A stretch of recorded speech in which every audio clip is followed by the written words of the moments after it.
सनतों के लिए खसूसी पैकेज का ऐलान किया और सबसे बड़ा ऐलान ये किया है कि जो 50% डिस्काउंट मिलेगा बिजली की कीमत के अंदर। इसका मईशत के ऊपर क्या असरात मुरतब होंगे? और कल जिस तरीके से उन्होंने गिलगित के अंदर खिताब किया था कि अब वो खुद ड्राइविंग सीट संभालेंगे और मईशत को ठीक करके दिखाएंगे। हमें ज्वाइन किया है मारूफ बिजनेसमैन है अकील करीम ढेडी ने, कराची से, उनसे पूछेंगे। अस्सलाम वालेकुम अकील भाई।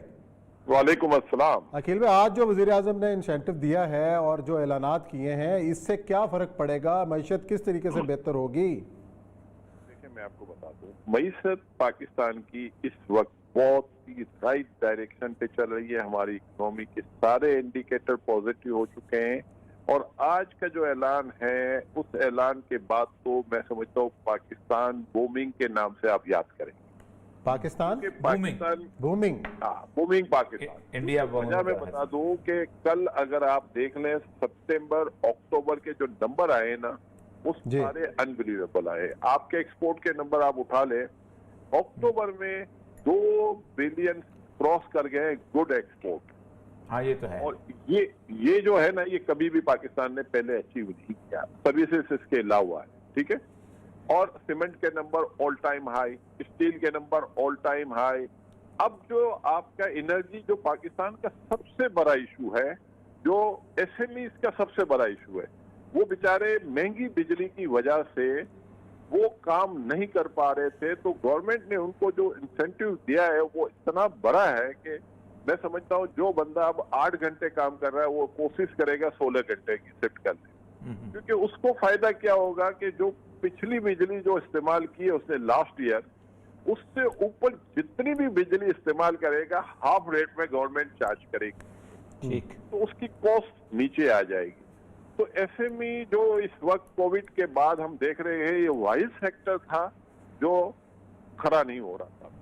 और गवर्नमेंट ने ये जो पैकेज दे के इन लोगों को बहुत ज्यादा मदद की है कि वो एक्टिव हो जाएं, बिजनेस की तरफ आए, लोगों को रोजगार दें।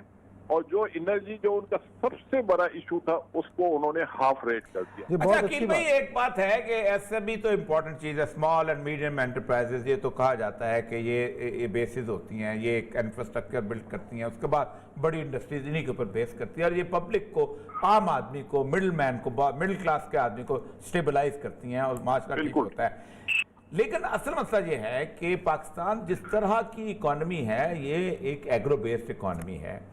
हमारे पड़ोस में ईस्ट पंजाब है, यानी 1947 से पहले सिर्फ ये वाला पंजाब था, ये पूरे इंडिया को फीड करता था। गंदम भी यहीं से जाती थी, चावल भी यहीं से जाता था, कपास भी यहीं से जाते, पूरे भारत को, बंगाल तक और नीचे अपना चेन्नई तक। अब सूरत हाल यह है कि वो ईस्ट पंजाब उन्होंने बिजली बिल्कुल फ्री की है एग्रीकल्चर लैंड के लिए और उन्होंने मार्केट रोड एक्सेस दी है, वहां पर वो पंजाब देता है, वो उनका जो फूड बास्केट वो बन गए। ये बताइएगा कि यहाँ पर इमरान खान साहब को एग्रीकल्चर के लिए कुछ करना पड़ेगा और क्या कर सकते हैं? सर मैं आपको बताता हूँ, इस दफा सबसे ज्यादा जो पैकेज मिला है ना वो एग्रीकल्चर इसको मिला है। वो किस तरह मिला है मैं आपको बताता हूँ। गवर्नमेंट ने जीआईडीसी खत्म किया। जीआईडीसी का जो 425 रुपया फी बैग यूरिया को बेनिफिट हुआ, अब वो 425 रुपया। इसके बाद गवर्नमेंट ने 15% सेल टैक्स कम किया, 200 रुपये ये बेनिफिट मिला। तो आप ये देखें कि 625 रुपए यूरिया की प्राइस कम हुई। 2100 रुपये की यूरिया आज 1640 रुपए पे मिल रही है। हालांकि हमारा डिवैल्यूएशन हुआ है, डिवैल्यूएशन से प्राइस बढ़ती है। तो गवर्नमेंट ने यूरिया की प्राइस कम की, उसकी वजह से रिकॉर्ड सेल हुई है यूरिया की पिछले 3 महीने। और अगर आप उनके फिगर ले लें तो ये शायद पहले कभी भी इतनी बड़ी सेल नहीं हुई है। अकील भाई, पहले तो वाकई ऐसा नहीं हुआ, लेकिन ये भी ऐसा नहीं हुआ कि आवाम से जो शायद ज़रूरियाँ हैं, सब्जी है, आटा है, चीनी है, वो पहुंच से बाहर निकल गई हैं। इसके असरात कब नजर आएंगे आप? मैं आपको बताता हूँ। देखिए, हम एग्री कंट्री है ना, 65% रूरल एरिया है और 35% अर्बन एरिया। अगर शुगर केन आपका महंगा बिका है तो आपकी बाइंग पावर बढ़ी।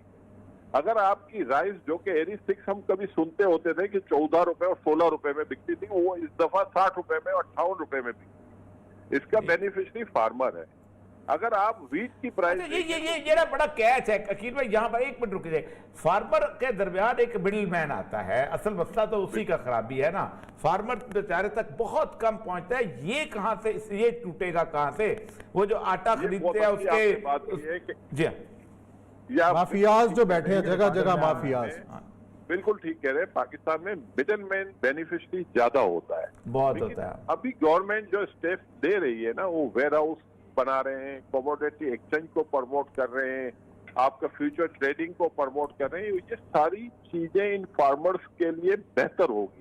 वो जब चाहेगा अपनी प्रोडक्ट लॉन्ग टर्म बेच सकता है, शॉर्ट टर्म बेच सकता है, ये भी काम हो रहा है। लेकिन जाहिर बात है कि ये सारे स्टेप्स जो गवर्नमेंट ले रही है, एक छोड़ के एक मुसलसल स्टेप्स ले रही है, पूरी आपकी इकोनॉमी टर्न अराउंड हो चुकी है। आपके सीमेंट की ऑल टाइम हाई डिमांड निकली हुई है, स्टील ऑल टाइम हाई पे जा रहा है, टेक्सटाइल की आज तक इतनी बड़ी एक्सपोर्ट नहीं हुई जितनी आपका सितंबर अक्टूबर के टेक्सटाइल तो ठीक सही है। और इसके अलावा आपके जो कॉर्पोरेट रिजल्ट आ रहे हैं वो अनबिलीवेबल रिजल्ट है। अगर आप लास्ट क्वार्टर के रिजल्ट उठाएं, इवन कोविड, इवन बारिशों के बाद जुलाई अगस्त सितंबर के रिजल्ट अच्छे आए, अक्टूबर नवंबर दिसंबर के इससे भी ज्यादा बेहतर एक्सपेक्ट कर रहे हैं। और अच्छा। इसके साथ गवर्नमेंट ने बड़ा जबरदस्त स्टेप्स लिया है, एनर्जी पे डिस्काउंट जो दिया है, एक्सेस बिजली जो यूज ये तो है डिस्काउंट। इसमें गवर्नमेंट को क्या फायदा होगा? गवर्नमेंट ने एनर्जी के प्रोजेक्ट से आईपीपी से एग्रीमेंट किए हुए, अब गवर्नमेंट एग्रीमेंट कर रही है, कैपेसिटी पेमेंट दे रही है या बिजली कम ले रही है उससे। ठीक है, जितनी गवर्नमेंट कंजम्पशन बढ़ जाएगी, हाँ, उतनी सस्ती पड़ेगी। और जितने हमारे यूजर्स करने वाले हैं, इस दफा आप 24,000 पे आपकी डिमांड चलेगी, जो पहले कभी भी नहीं होती।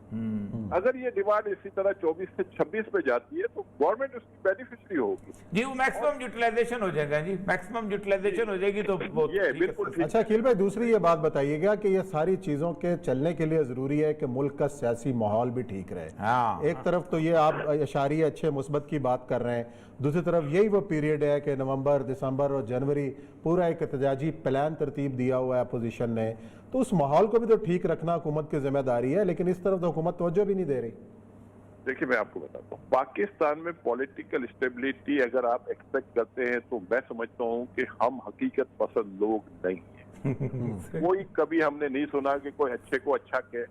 अपोजिशन और गवर्नमेंट में जो फर्क है, गवर्नमेंट उनकी कोई अच्छी बात नहीं सुनने को तैयार, ना वो गवर्नमेंट की अच्छी बात सुनने को तैयार। वो अपनी बोल रहे हैं, वो अपनी बोल रहे हैं, सबकी अपनी अपनी जबान है और वो अपनी अपनी जबान से पीछे हटने को तैयार नहीं है। तो उधर सच्चाई की लड़ाई है नहीं।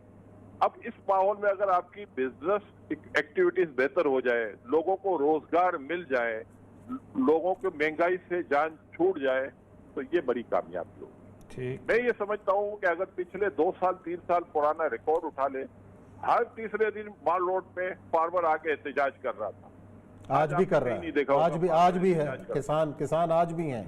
नहीं सर, नहीं है, मैं आपको हकीकत बता रहा हूँ। अच्छा। अभी जितनी भी बाइंग हो रही है ना, आपकी गाड़ियां बिक रही है, आपकी डेवलपमेंट हो रही है, सारी रूरल एरिया में हो रही है। ये ठीक है, ये ठीक है, मैंने कल उसका देखा था चार्ट। ये इंडिकेटर बहुत बड़ा है कि रूरल एरिया इस वक्त बहुत अच्छा परफॉर्म कर रहा है। अभी आप मुझे देखें, राइस की मैंने प्राइस बताई, अब गन्ने की प्राइस इस दफा 350 रुपए मिलेंगे। 1200 टन 1 एकड़ में गन्ना होता है और 350 से 300 रुपए प्राइस ले लो, पर एकड़ ही 3.5 लाख रुपए बनती है। 50 लाख रुपए की यूरिया वगैरह पे खर्च हो जाता है। तो ये इनकम जो बढ़ी है ना, ये पहले नहीं बढ़ती। पहले यही गन्ना 70 रुपए से बिकता था, 150 रुपए के दरमियान, अब ये 300 में बिक रहा है। अब कॉटन की आप प्राइस देखें कि माशाल्लाह कितनी बढ़ गई है। लास्ट टाइम हमारी कॉटन इफेक्ट भी है, लेकिन इस दफा जिस तरीके से यूरिया की सेल बढ़ी है, अगली सारी क्रॉप आपकी। अच्छा, इसमें आखिरी सवाल पूछ लेते हैं कि यूरिया हमारा जो है ये नॉर्मली बहुत ज्यादा स्मगल होता है। जो लोग बॉर्डर पे रहे हैं, मैं खुद भी एक अरसा तवील पोस्टिंग रही है, ये ताजिकिस्तान, उज्बेकिस्तान, किर्गिस्तान तक जाता है ये यूरिया, जो खासतौर में अफगानिस्तान। तो ऐसा तो नहीं होगा कि उस स्मगलिंग के अंदर वो पिलफरेज बहुत ज्यादा हो जाए? नहीं, ये आप ठीक कह रहे हैं, ये आपने बहुत अच्छी बात की, क्योंकि जब रिकॉर्ड सेल होती है तो ये सेल जब आप गवर्नमेंट सब्सिडी देती है और सस्ती यूरिया बेचती है, तो ये यहाँ से स्मगलर हो जाता है। क्योंकि आप इंपोर्ट करोगे तो 2200, 250, 2,500 की पड़ेगी, सही है। लोकल लोगे तो 1600 रुपए की, तो 100% आप ठीक कह रहे हैं कि कुछ यूरिया यहाँ से होगा। हाँ, निकल जाएगी स्मगलिंग की सूरत में, क्योंकि सस्ती चीज है तो सस्ती चीज हर कोई खरीदना चाहता है। सही है। लेकिन आप ये देखें कि मैं कहता हूँ हमारी यूरिया की अपनी हम जो प्रोड्यूस कर रहे हैं वो बहुत बड़ी कर रहे हैं। मेरे ख्याल से हम 55 सही। मिलियन। चलिए, बहुत शुक्रिया अकील करीम डैडी साहब, हमें तफसील से बता रहे थे इमरान खान साहब ने जो आज इकदामात का ऐलान किया उसका मैशियत के ऊपर किस तरह असर पड़ेगा।